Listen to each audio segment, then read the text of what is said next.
I'm Hassan, I'm 21, and we're on Southend-on-Sea. On Southend-on-Sea, my name is Dimitrios Konstantinou. My name is Antonios Zenonos. Jade in Southend Seafront. I'm Patrick and we're in Southend High Street. Name's Michael Carey and this is Southend-on-Sea. My name's Jo and we're in Southend. My name's Jade and we live in Southend. My name's Chris Williams. I live in London. I'm actually from a place called Milton Keynes, which I try not to admit to anyone, but... My name is Sharon and we are in Southend High Street. Evan Horton and I'm from Sheffield. I'm Will and I'm from Kent. I'm Ikra and I'm from here, Southend. Do you care about the referendum? Of course I care.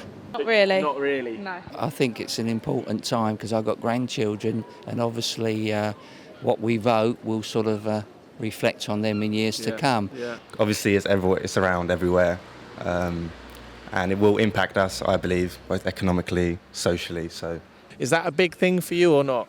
Yeah, it's massive for me. Well, it isn't a big thing for me because I've had trouble understanding, all the fors and all the against.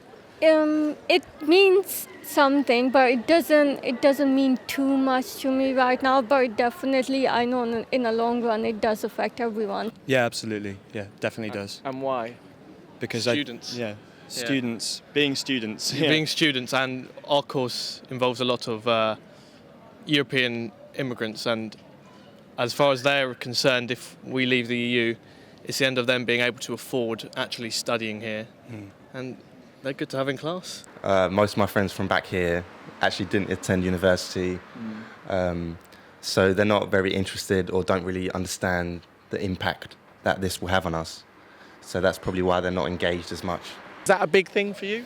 Yes, I think it's probably the bigger vote than any sort of electoral vote for our generation. Not really. I think that basically whatever happens, we're still going to have the same outcome. I think there's someone else pulling the strings and voting doesn't really make a difference. What is the most important things for you in this? Is it about the economy, or is it about, values, or is it about sovereignty, or what are the kind of big things you'd like to know more about? Sovereignty, we used to be called Great Britain. I think we still are Great Britain. It's about making sure that we don't shoot ourselves in the foot for younger generations. I mean, we're both actors ourselves, and so for things like taking a theatre company on tour around Europe, it becomes... How much more difficult would that become? So much harder and so much more expensive for young people wanting to go out and do things, go travelling, experience life. It becomes near impossible if you're from a not specifically wealthy background. Yeah. People from the EU, especially at university, it's so nice and refreshing to have different opinions and things like that. It's very beneficial, and I kind of want that to continue, and then also looking into the future for my kids and things like I want that type of environment for them. Obviously a big thing is about the economy. Do you feel like it makes a difference about whether we stay or leave for the economy? The economy, it cannot be worse. Definitely, economy plays the biggest card right now. I've been to protests, things like that, so I'm quite active in trying to change things, and I just think voting doesn't actually change anything. And in terms of the whole debate, the for and against and all the different arguments, have they helped you make your decision, or was your decision already made? Or Before the debate, I thought it was, and then since the debate's been going on, I've kind of tried to look on both sides and try and look at it quite openly and sort of remove some of my bias against the people for either side of the campaign, and just think, where does my standpoint lie? Yeah, it definitely has been helpful somewhat. They've had some good arguments, I will admit, but once again, it's politics. They might be twisting the facts a little bit, as everybody does. The debates did help, but I don't think they've helped a lot of people from what I can understand. I don't think the debates have been helpful. Both sides, neither of them have a clear argument. It's all a lot of maybes and what ifs and what could happen. There's nothing solid. And all the facts and the figures, money-wise, don't know if any of that's true whatsoever. They just seem to pluck it out of thin air. There hasn't been enough information. Perhaps we could have got more information from the newspapers. There have been one or two television programmes on that I need to catch up on, but apart from it, I don't think there has been enough information. Obviously, you've got to look at your personal interests and what information there is and how it's going to affect you, and then the country's interest and what information there is and how it affects the country. And that's got to be based on stats and figures and legislation and things that are going to change rather than just your gut feeling, because no decision that's not just going to affect you but it's going to affect millions of other people and then your kids and their grandkids for years down the line should ever be based on a gut feeling. I mean, it should always be based on research and information. I sometimes think that the debates, the televised debates anyway, they're staged, aren't they? You know, the questions are chosen. I don't know, whether that is a true representation of actually what people want to ask, but I mean, they did help me a little bit. It's a big thing about nothing, and I think, the outcome will be the same. There's someone else running the show. If they let the people alone, they didn't create this referendum, people they won't come out and say, oh, we want to go out of Europe. It's only because a few people got up, they stir it up and telling people are going to be worse and all refugees coming. The politicians that we voted for, instead of knowing better than us, they all claim either the ones that they want to come out or the ones that they want to stay in. They are arguing that they are 100% sure of what they are supporting. For us, ordinary people, how on earth do we know how to vote, either stay in or out? And do you, in terms of who you trust, obviously there are politicians, but there are also other kinds of, there are economists and there's the Bank of England, and who do you think's the most kind of trustworthy for you? Well, I would have thought an economist. The politicians should be sort of put aside, if you like, because if the economy in a country is strong, the standard of living is good, and we can manage to live like a normal life.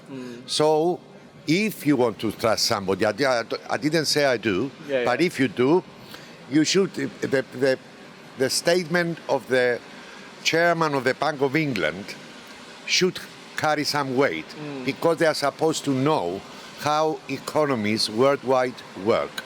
Not politicians. Maybe like mostly respected news agencies, like the FT, The Economist, and then also stuff from the IMF or Bank of England.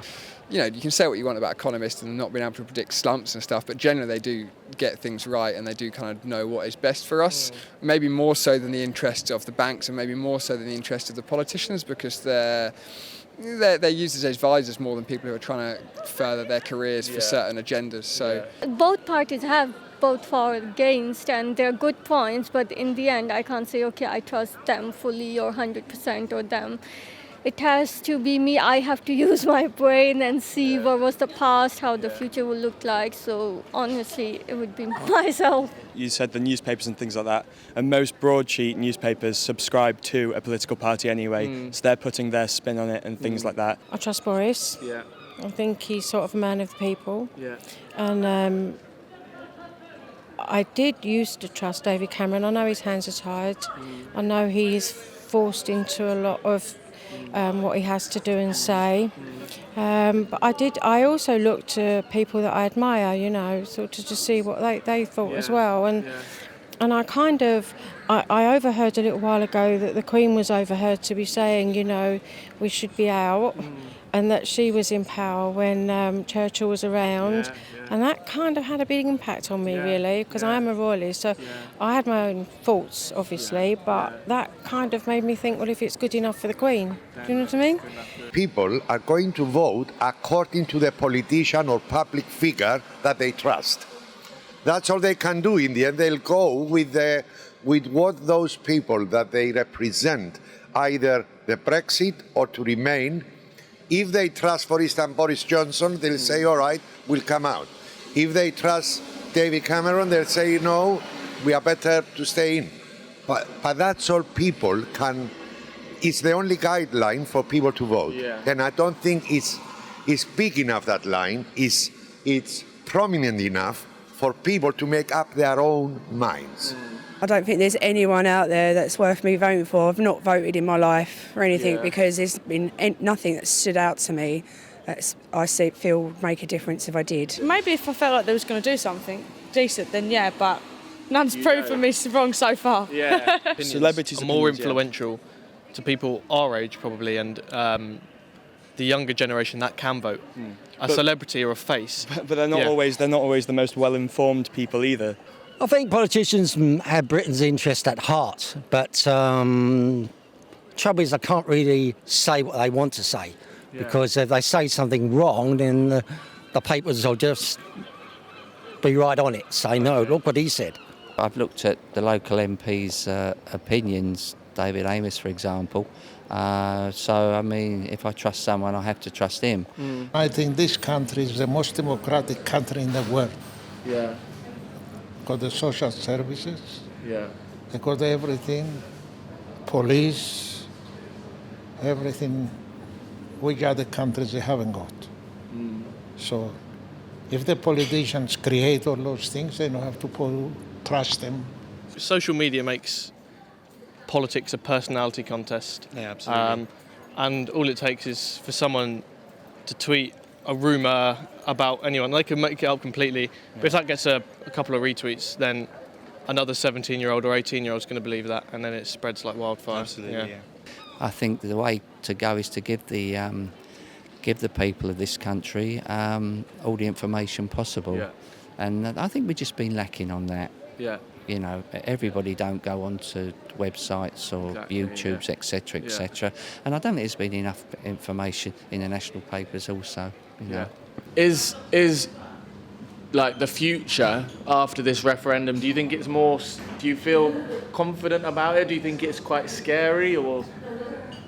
I don't think if we stay in and we carry on in the same way, I think we'll be all right. This country will be all right. Yeah.